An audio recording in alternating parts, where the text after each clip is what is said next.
काय त्याच्या मांड्या, काय त्याच्या मांड्या आणि आपल्या पोराच्या मांड्या पोराच्या दांड्या. मी बोलणार पुढल्यावरती बोलवू नका, काहीतरी चांगलं घडलं पाहिजे या गावात.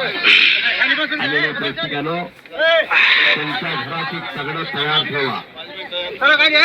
हात उगारण्यासाठी ना, उगारायला हात वरच्या धरण्यासाठी. हा, एखादा रावण वाकड्यामधनं घराकडे बघितला की तुम्ही काय शेजारी तोंडाकडे बघणार, तो निवस्त असतोय तसं आपल्याला ते कळव त्याचं जगणं, नाहीतर कशाला जगायचं. पोलिसाकडे हेलपाट घालून तर चालतंय होय, तिथं तिथं तो मान वाकडी करून बघतच नाही रावण. घरात एक असलं म्हणजे त्या रावणाची मान मोडून ठेवणारं घरात असलं की बघतच नाही की रावण. आणि कुस्ती बघा, एकेरी पटाला गेला, ओलाजी चिरतोडे तिथं फ्री टाइम बांधलेले